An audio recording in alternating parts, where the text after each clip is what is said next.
नमस्कार, स्वागत है आप सभी का टारगेट यूपीएससी हिंदी प्लेटफॉर्म पर। आज हम इस वीडियो में पढ़ने वाले हैं राष्ट्रपति शासन के बारे में।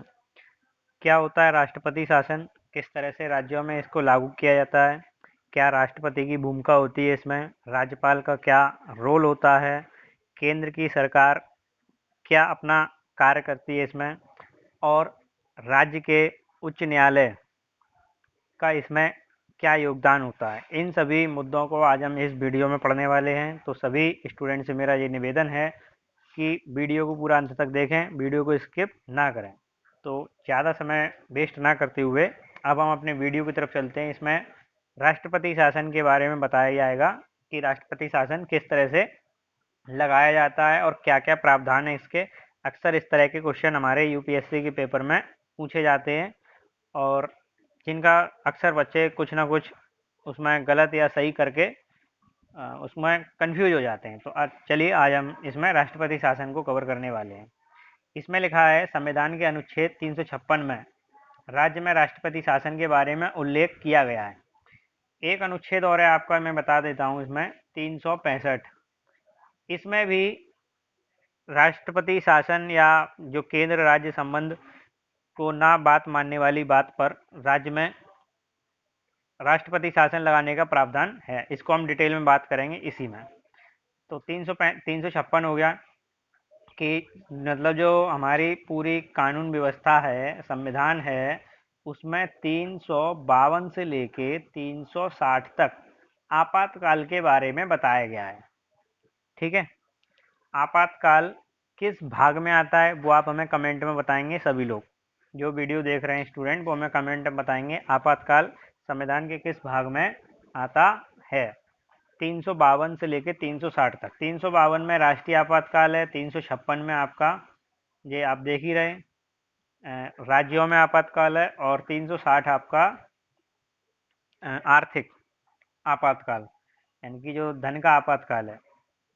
अब इसमें बताया गया है कि राज्य में राष्ट्रपति शासन लगने का कारण, क्यों लगता है राज्य में राष्ट्रपति शासन। देखिए, राज्य जब हम अनुच्छेद 1 पढ़ते हैं तो उसमें क्या लिखा है, इंडिया दैट इज भारत। ठीक है, यानी कि जो भारत है वही इंडिया होगा, उसमें ये बात लिखी है। और जो पूरा जो भारत है वो किसका है, राज्यों का संघ है। यानी कि जो राज्य हैं जो भारत संघ के हिस्से हैं। अब जिसमें सुप्रीम पावर जो दी गई है, मतलब जो सभी अवशिष्ट शक्तियां जो दी गई हैं वो किसके हाथ में दी गई हैं, केंद्र के हाथ में दी गई हैं, संसद के पास हैं। ठीक है, तो जिस तरह से अगर संसद कोई कानून बनाता है, फॉर एग्जाम्पल अगर मैं बात करूं यहाँ पर एनआरसी। ठीक है, एनआरसी का मुद्दा बहुत अभी कोरोना से पहले पूरा एनआरसी एनआरसी चल रहा था।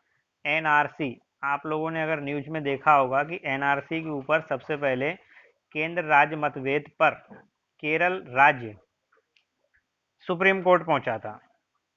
ठीक है, यानी कि केंद्र और राज्य में क्या थी, अनबन थी उस समय।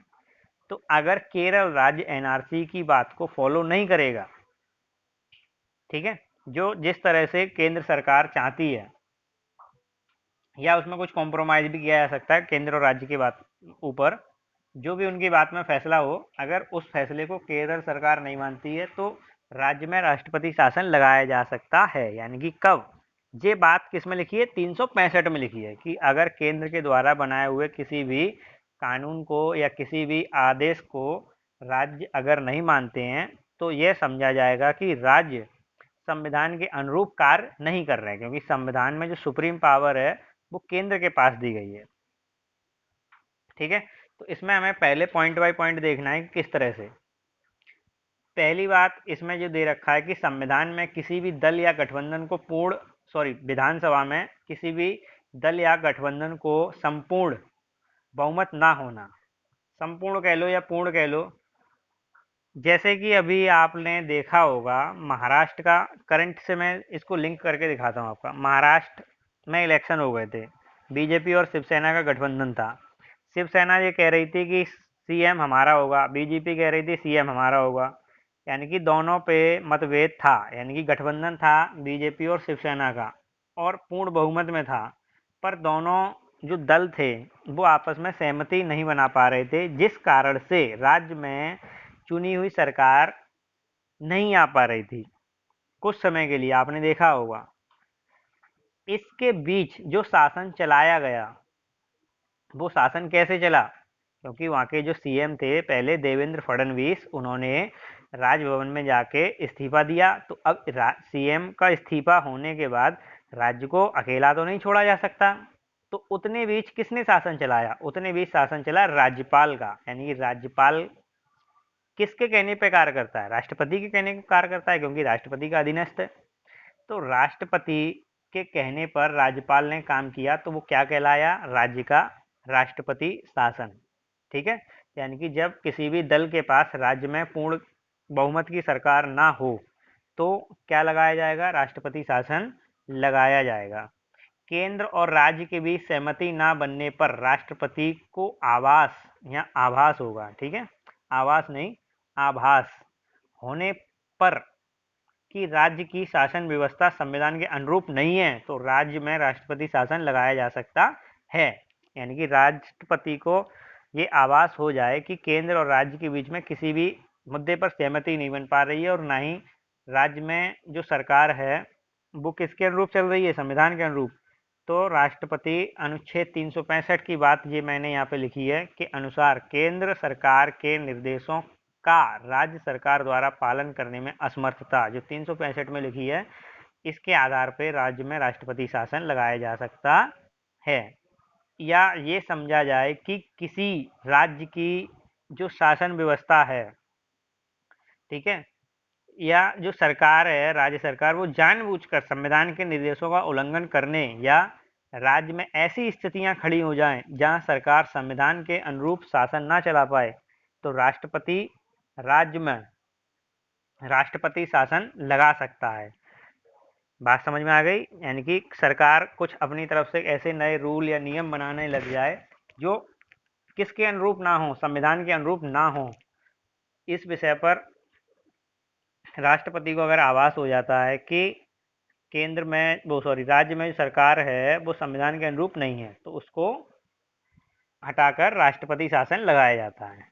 अब इसमें एक बात ये है कि जो राष्ट्रपति शासन है वो दो तरीके से राष्ट्रपति के पास बात पहुंचाई जाती है, वो मैंने नोट में लिख रखी है। इसमें लिखा है कि राज्यपाल अपने विवेक से, इस के ऊपर भी एक क्वेश्चन पूछा जा चुका है, इसके ऊपर ये क्वेश्चन पूछा जा चुका है कि राज्यपाल की विवेकाधीन शक्तियां यूपीएससी में पूछा गया है क्या होती हैं।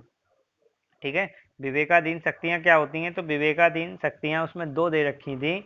एक तो वो कि कोई विधेयक को राष्ट्रपति की मंजूरी के लिए रखा जाए या राज्य में राष्ट्रपति शासन के लिए जो प्रस्ताव राज्यपाल राष्ट्रपति को देते हैं वो उसके विवेक पर आधारित होता है, क्योंकि या तो ज़्यादा कुछ बड़ा मैटर हो जाए तो राष्ट्रपति तो खुद आभास हो जाएगा, अगर कुछ छोटे मोटे डिस्प्यूट्स हैं या जो राज्यपाल उसका अधीनस्थ है उसको लगे कि नहीं ये संविधान के अनुरूप नहीं है तो वो राष्ट्रपति को एक रिपोर्ट भेजकर इस बात की मांग करते हैं कि राज्य में जो शासन व्यवस्था है वो संविधान के अनुरूप नहीं है, इसलिए राज्य में राष्ट्रपति शासन लगाया जाना चाहिए। तो राष्ट्रपति शासन दो रूप से, एक तो राज्यपाल रिपोर्ट भेजेगा उस तरीके से राष्ट्रपति के पास तब राष्ट्रपति शासन लगेगा, दूसरा कि जब राष्ट्रपति स्वयं अपने अनुसार मतलब अपने अनुसार इस प्रक्रिया को फॉलो करने लगता है। कैसे कि राष्ट्रपति को ऐसे केंद्र और राज्य के बीच में अनबन है तो राष्ट्रपति इसके ऊपर राज्यपाल से सहमति नहीं लेंगे या राज्यपाल रिपोर्ट भेजेंगे या नहीं भेजेंगे वो बात की बात है, पर राष्ट्रपति अपने विवेक से ही उसको कर सकते हैं राज्य में राष्ट्रपति शासन। तो यह हमने इतनी बात समझ ली कि राष्ट्रपति शासन की जो प्रक्रिया है वो किस तरह से शुरू की जाती है। ठीक है, चलिए अब राष्ट्रपति शासन अगर लगता है तो इनिशियल स्टेज यानी कि शुरुआती जो उसका टाइम पीरियड होगा, समय होगा, वो कितना होगा वो हमें समझना है इसमें। तो उसका जो शुरुआती जो टाइम पीरियड है वो 2 महीने का होता है, 2 माह। जैसे अगर राष्ट्रपति किसी राष्ट्रपति अपने राज्य में राष्ट्रपति शासन की घोषणा कर देते हैं तो वो इनिशियली कितने महीने का होगा, 2 महीने का होगा। ठीक है, 2 महीने तक लागू रहता है और उसके बाद स्वतः ही खत्म हो जाएगा। कब हो जाएगा कि अगर 2 महीने के भीतर, ठीक है, 2 महीने के भीतर संसद के दोनों सदन अलग अलग साधारण बहुमत से, किस बहुमत से, साधारण बहुमत से, ठीक है, सिंपल मेजॉरिटी, 2/3 नहीं चाहिए, मतलब उसको पारित कर दें, अनुमोदित कर दें, तो यह घोषणा 6 माह के लिए बढ़ जाती है। यानी कि अगर राज्य में राष्ट्रपति शासन को राष्ट्रपति ने लगाया है तो वो 2 महीने तक रेगुलर रहेगा।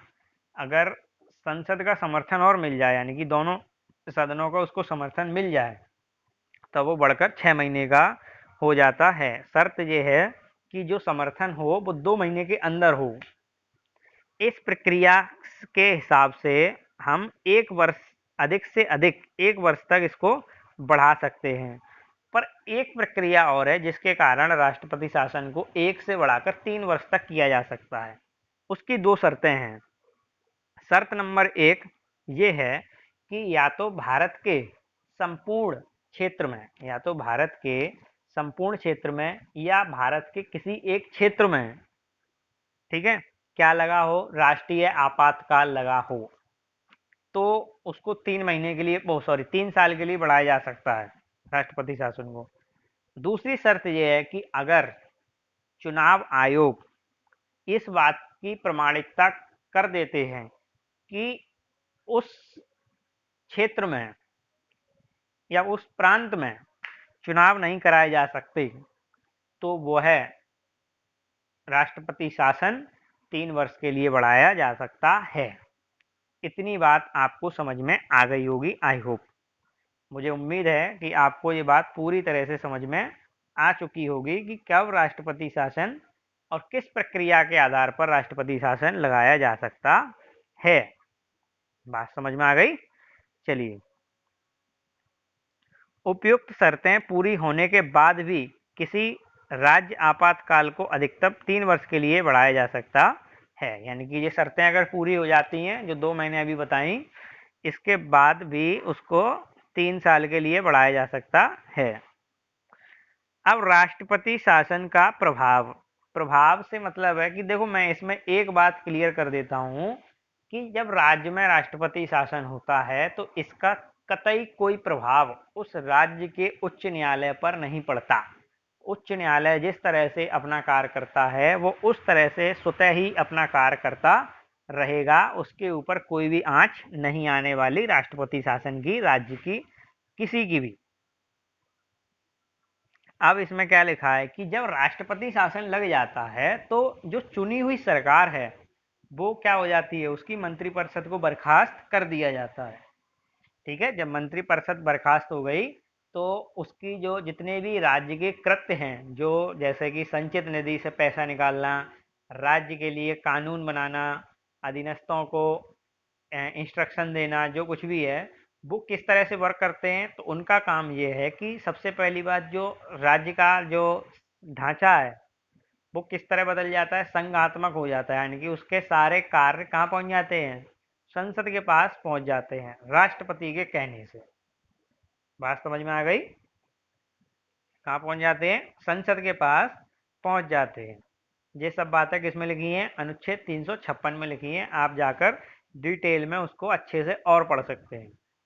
मंत्रिपरिषद को बर्खास्त कर दिया जाता है और राज्य सूची के सभी विषय पर संसद कानून बना सकती है। संसद कहाँ बना सकती है, राज्य सूची के जितने भी विषय हैं उन सभी पर संसद कानून बना सकती, अथवा राज्य सूची के विषय पर राष्ट्रपति अध्यादेश जारी कर सकते हैं।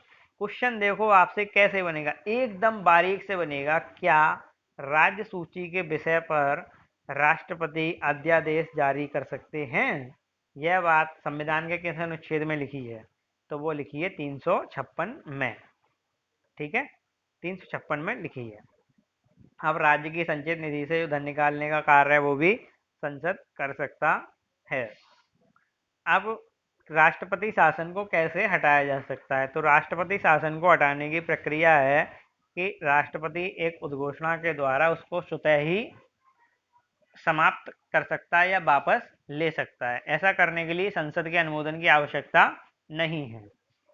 ऐसा करने के लिए संसद के अनुमोदन की आवश्यकता नहीं है। कि आई होप कि आप लोगों को ये समझ में आया होगा किस तरह से राष्ट्रपति शासन राज्यों में लगाया जाता है, इसका काम क्या है और ये कैसे कार्य करता है। तो आप लोगों से मेरी एक रिक्वेस्ट ये है कि अगर वीडियो अच्छा लगा हो तो शेयर जरूर करें, चैनल को सब्सक्राइब जरूर करें, वीडियो को लाइक करें and plus Google play store पर जाएं, वहाँ पर टाइप करें टारगेट यूपीएससी हिंदी और जहाँ आप हमारा ऐप देख सकते हैं। टारगेट यूपीएससी हिंदी के नाम से हमारा आइकन होगा, जीएस के नाम से, उसको आप ज़्यादा से ज़्यादा डाउनलोड करें और ये क्विज जो मैं ये वीडियो आप लोगों के लिए बना रहा हूँ, इसके सभी क्विज आपको वहाँ पर हमारे ऐप में मिल जाएंगे। और ऐप की जो लिंक अगर आपको चाहिए तो वो हमारे डिस्क्रिप्शन बॉक्स में दे रखी है। टेलीग्राम की लिंक, ऐप की लिंक, मतलब कुल मिला के हमारे सारे सोशल मीडिया प्लेटफॉर्म की लिंक इसमें दे रखी है। आप ज़्यादा से ज़्यादा सब्सक्राइब करें चैनल को और वीडियो शेयर जरूर करें। Thank you.